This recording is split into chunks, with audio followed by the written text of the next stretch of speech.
இது மகிமை நேரம்.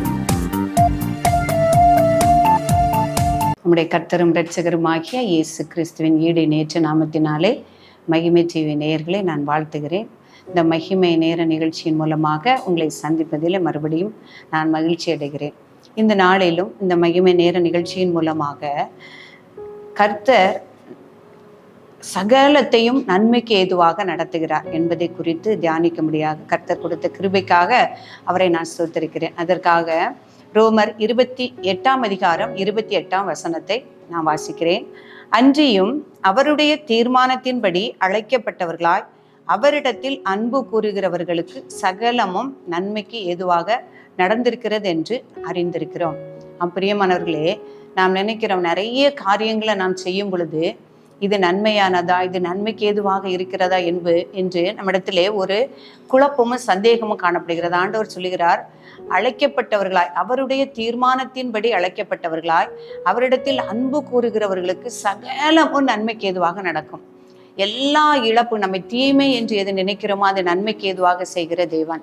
இழப்பு வந்தாலும் அந்த இழப்பிலும் நன்மைக்கு ஏதுவாக நடத்துகிற தேவன். எதிர்ப்புகள் வரும் பொழுது அந்த எதிர்ப்புகளையும் நன்மையாக மாற்றுகிற தேவன். தடைகள் வரும் பொழுது அவைகளை நன்மையாக மாற்றுகிற தேவன். எல்லாம் நம்ம அவரிடத்தில் அன்பு கூறுகிறவர்களுக்கு சகலமும் நன்மைக்கு ஏதுவாக நடக்கும் என்று எழுதப்பட்டிருக்கிறது. இந்த வசனத்துல நாம் பார்க்கும் பொழுது அவருடைய தீர்மானத்தின்படி அழைக்கப்பட்டவர்களாய், அவரால் அழைக்கப்பட்டவர்களுக்கு, இப்ப நாம் எல்லாருமே தேவனால் அழைக்கப்பட்டவர்கள். நாம் அழைக்கப்பட்டவர்களால் என்ன செய்ய முடியாது? அவரை அறிந்து கொள்ள முடியாது. ஆண்டவர் இயேசு கிறிஸ்து சொல்லியிருக்கிறார், பிதாவை அவரை நம்ம அறிந்து கொள்ள வேண்டுமானால் அவருடைய சித்தம் இல்லாம ஒருவனும் அவரை அறிந்து கொள்ள முடியாது என்று சொல்லியிருக்கிறார். நம்ம அறிந்த அனைவரும், அவரிடத்தில் அன்பு கூறுகிற எல்லாரும் அவராலே நாம் அழைக்கப்பட்டிருக்கிறோம். அந்த அழைப்புக்கு நாம் பாத்திரர்களாகி நான் நடந்து கொள்ளும் போது நம்முடைய வாழ்க்கையில் நடக்கக்கூடிய எல்லா காரியங்களையும் அவர் நன்மைக்கு ஏதுவாக நடத்துவார். நாம் வேதத்திலே அநேக பரிசுத்தவான்கள், கர்த்தருக்கு பிரியமான மனுஷர்களை குறித்து நாம் பார்க்கும் பொழுது அவருடைய அழைப்புக்கு பாத்திரராய் நடந்தவர்கள், அவரிடத்தில் அன்பு கூறுகிறவர்களுக்கு அவர் எப்படி சகலத்தையும் நன்மைக்கு எதுவாக நடத்தினார் என்பதை நாம் பார்க்க முடியும். அவரால் அழைக்கப்பட்ட ஆபிரகாம், அவரால் அழைக்கப்பட்ட போது அவர் அந்த பாபிலோன் தேசத்தில் இருந்து, அந்த கல்தேயர் தேசத்தில் இருந்து கானானுக்கு அழைத்து வரப்பட்டார். அவருடைய அழைப்புக்கு பாத்திரராய் அவர் நடந்து வந்த போது அவர் சொன்னபடி, அவர் வாக்குத்தத்தம் சொன்னபடி அந்த ஆபிரகாமை ஆசீர்வதித்தார் என்று பார்க்கிறோம். எத்தனை தடைகள் வந்த பொழுதும் கர்த்தர் சொன்ன வாக்குத்தத்தை அவர் நிறைவேற்றினார் என்று நான் பார்க்க முடிகிறது. பிரியமானவர்களே, அதே போல அவர் அழைத்த அழைப்புக்கு நான் பாத்திரர்களாய் நான் நடக்கும் பொழுது நம்முடைய காரியங்கள் எல்லாம் நன்மைக்கு ஏதுவாகவே நடக்கும். அதே போல அடுத்தது நான் பார்க்கும் பொழுது அவரிடத்தில் அன்பு கூறுகிறவர்களுக்கு சகலமும் நன்மைக்கு ஏதுவாகவே நடக்கிறது. கர்த்தர் தேவன் அன்பாகவே இருக்கிறார். அவருடைய முதலாவது கற்பனை உடைய தேவனாகிய கர்த்தரிடத்தில் முழு இருதயத்தோடும் மனதோடும் அவர் அன்பு செலுத்துவாயாக என்று எழுதப்பட்டிருக்கிறது. ஆனால் அவரிடத்தில் அன்பு கூறுகிறவர்களுக்கு சகலமும் நன்மைக்கு ஏதுவாக நடக்கும். ஆபிரகாமுடைய வாழ்க்கையில அவர் தேவனை விசுவாசித்து அவருடைய அழைத்த அழைப்புக்கு அவர் இணங்கி அவர் சொன்ன தேசத்திற்கு அவர் கடந்து போனார் என்று நாம் பார்க்கிறோம். 25 ஆண்டுகளுக்கு பிறகு அவர் வாக்குத்தத்தம் சொன்னபடியே ஈசாக்கை கொடுத்தார்.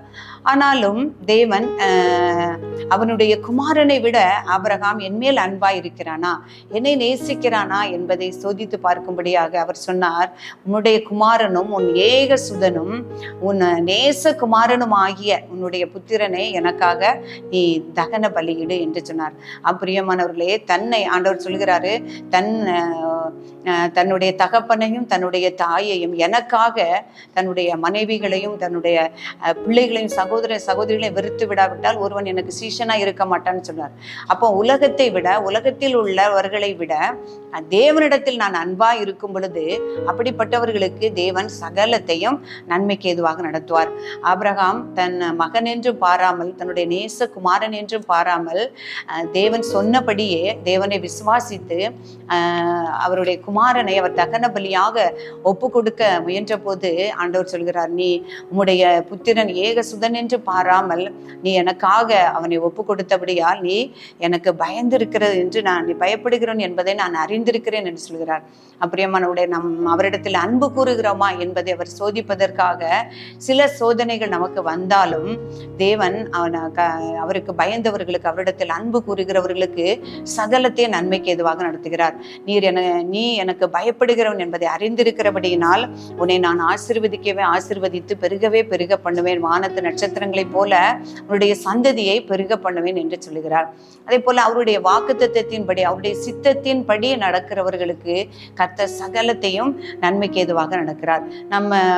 நம்முடைய குடும்ப காரியங்களில் அல்லது பிள்ளைகளுடைய காரியங்களில், திருமண காரியங்களிலும் ஒரு மகனையோ ஒரு மகளையோ நாம் தேர்ந்தெடுக்கும் பொழுது இது கர்த்தருக்கு பிரியமா, இது நன்மையானதா நமக்கு இருக்குமா என்று அநேக சந்தேகங்களும் குழப்பங்களும் நமக்கு வருகிறது உண்டு.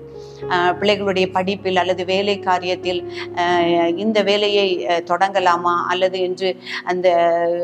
அல்லது வேறு வேலைக்கு போகலாமா, இல்லை வெளிநாடுகளுக்கு போகலாமா என்று நாம் நினைக்கும் பொழுது அநேக காரியங்களில் நாம் குழம்பி காணப்படுகிறோம். ஆண்டவர் சொல்கிறார், அவரிடத்தில் அன்பாய் இருக்கிறவர்களுக்கு சகலமும் நன்மைக்கு எதுவாக நடத்தும். அவருடைய சித்தத்தின்படி நாம் செய்ய நம்மை ஒப்பு கொடுக்க வேண்டும். ஆபிரகாமுடைய ஈசாக்குக்கு ஒரு மகளை தேர்ந்தெடுக்கும் பொழுது அவர் எலியேசரை அனுப்பி சொல்லுகிறார், உனக்கு முன்பாக தேவன் ஒரு தூதனை அனுப்புவார் என்று சொல்லுகிறார். திட்டமாக சொல்லுகிறார், தேவன் எனக்கு நன்மையானதை தருவார், உமக்கு முன்பாக ஒரு தூதனை அனுப்புவார், ஈசாக்குக்கு ஏற்ற ஒரு மகளை அவர் எனக்கு தருவார் என்ற நம்பிக்கையோடு அவருடைய சித்தத்திற்கு ஒப்பு கொடுத்து செய்யும் பொழுது ரெபேக்காளை கர்த்தர் ஈசாக்கு மனைவியாக கொடுத்தார் என்று பார்க்கிறோம். அப்படி ஒவ்வொரு காரியத்திலும் தேவனுடைய சித்தத்திற்கு கீழ்ப்படிந்து அவரிடத்தில் அன்பாய் நாம் நடந்து கொள்ளும் பொழுது கர்த்தர் எல்லா காரியங்களையும் நன்மைக்கு ஏதுவாக நடத்துவார். அதே தாவீது சொல்லும்போது சங்கீதத்திலே 34 சங்கீதம் 10 சிங்கக்குட்டிகள் தாட்சி அடைந்து பட்டினியா இருக்கும், கர்த்தரை தேடுகிறவர்களுக்கு ஒரு நன்மையும் குறைபடாது என்று எழுதப்பட்டிருக்கிறது. ஆனால் அவரை தேடுகிறவர்களுக்கு சகலமும் நன்மைக்கு ஏதுவாக நடக்கும்.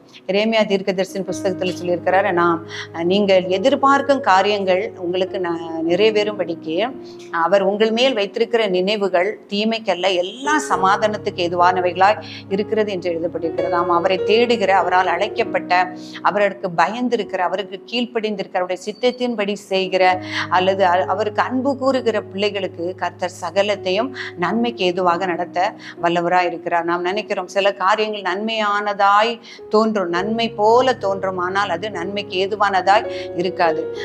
ஆண்டவர் சொல்கிறார், எந்த ஒரு நன்மையான ஈவும் பரத்திலிருந்து தான் நமக்கு உண்டாகிறது. இது நன்மையானால் அது தேவன் கொடுக்கிற வரமே. எந்த ஒரு நன்மையான ஈவும் பூரணமான வரமும் பரத்திலிருந்து உண்டாகி ஜோதியின் பிதாவினிடத்திலிருந்து வருகிறது என்று நாம் பார்க்கிறோம். பிரியமானவர்களே, கர்த்தரிடத்தில் அன்பு கூறுகிறவர்களுக்கு தான் எல்லாம் சகலம் நன்மைக்கு ஏதுவாக நடக்கும். அவரிடத்தில் வேண்டிக் கொள்ளுகிறவர்களுக்கு அவர் நன்மையை தர வல்லமை உள்ளவராய், சித்தம் உள்ளவராய் இருக்கிறார். இந்த வார்த்தையின்படி அவரை தேடி அவரிடத்தில் அன்பு கூர்ந்து அவர் கொடுக்கக்கூடிய எல்லா நன்மைகளையும் பெற்றுக்கொள்ள நம்மை தகுதி உள்ளவர்களாய் ஆக்கும்படியாக தேவரிடத்தில் நான் ஜெபிப்போமா. பரிசுத்தமும் அன்பும் நிறைந்த எங்கள் அன்புள்ள ஆண்டவரே, உம்மை துதிக்கிறோம். இந்த கிருபை மகிமை நேர நிகழ்ச்சியின் மூலமாக தகப்பனே கர்த்தர் சகலத்தை நன்மைக்கு எதுவாக நடத்துவார் என்று ஆண்டவரே நாங்கள் தியானிக்கும்படியாய் எங்களுக்கு கிருபை செய்திட, கர்த்தரிடத்தில் அன்பு கூறுகிறவர்களுக்கு சகலமும் நன்மைக்கு எதுவாக நடக்கும் என்று எழுதியிருக்கிறது. உம்முடைய தீர்மானத்தின்படி அழைக்கப்பட்டவர்களாய் அவரிடத்தில் அன்பு கூறுகிறவர்களுக்கு சகலமும் நன்மைக்கு எதுவாக நடக்கும் என்று எழுதப்பட்டிருக்கிறதே சுவாமி. அப்பா, உம்மிடத்தில் அன்பு கூர்ந்து ஆண்டவரே உம்முடைய கரங்களில் இருந்தே நாங்கள் நன்மையானவைகளை பெற்றுக்கொள்ள கர்த்தர் எங்களுக்கு இரக்கம் செய்யும்படியாய் நாங்கள் ஜெபிக்கிறோம். தியானித்த ஒவ்வொரு வசனத்தின் மூலமாக ஆண்டவரே எங்களை தெளிவுள்ளவர்களாய் உம்முடைய சித்தத்தை அறிந்து உமக்கு அன்பு செலுத்தி நடக்க ஒவ்வொருவருக்கும் கிருபை தரும்படியாய் ஜெபிக்கிறோம். எங்களை தாழ்த்தி அர்ப்பணிக்கிறோம். இயேசு கிறிஸ்துவின் ஈடு நேற்ற நாமத்தில் ஜெபிக்கிறோம் நல்ல பிதாவே, ஆமென்.